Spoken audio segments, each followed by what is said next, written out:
সেই অন্ধকারের মাঝে অনুভব করলো তার শরীরের ওপর সূর্যের ভারী শরীরটা চাপ আরও কিছুটা বাড়ল। সূর্যের তপ্ত ভারী নিঃশ্বাসের এক একটা উষ্ণ ঢেউ অনুর গলার কাছে এসে আছড়ে পড়তে লাগলো। অনুর তনু মন সেই তীব্র সুখে শিউরে উঠল।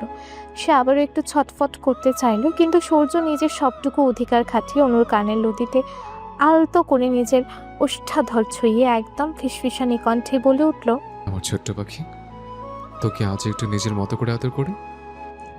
সূর্যের সেই আকুল ডাক, আদরে ডাক আর গভীর অন্ধকারে সেই শীতল ও তীব্র ছোঁয়ায় অনুর হাত দুটো যেন নিজের অজান্তেই আপন গতিতে গিয়ে হারিয়ে গেল সূর্যের ঘন চুলের ভাঁজে। এক নতুন তীব্র এবং অমুক ভালোবাসার জোয়ার নেমে এলো সেই অন্ধকার রজনীর নিস্তব্ধতায়, যেখানে দুটি হৃদয় এক সুতোয় বাঁধা পড়ে গেল।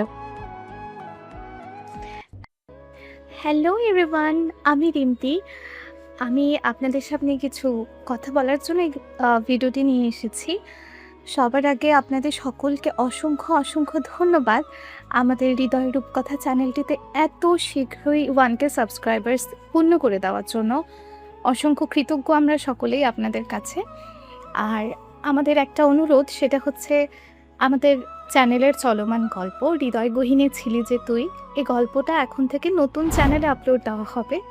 আর সেই নতুন চ্যানেলের লিঙ্ক আমরা কমিউনিটিতে পোস্ট করে দেব।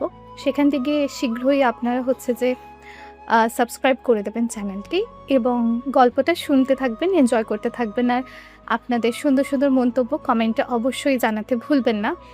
আর আমাদের নতুন চ্যানেলটি তাড়াতাড়ি সাবস্ক্রাইব করে পাশে থাকুন। আর এই চ্যানেলটিতে কিছু সমস্যার জন্য আমরা এখন ভিডিও দিতে পারছি না। যদি সমস্যা সলভ হয়ে যায় তাহলে অবশ্যই নতুন গল্প নিয়ে আমরা হাজির হব। ততদিন অবধি আপনারা নতুন চ্যানেলটিতে গল্প শুনতে থাকেন। টাটা।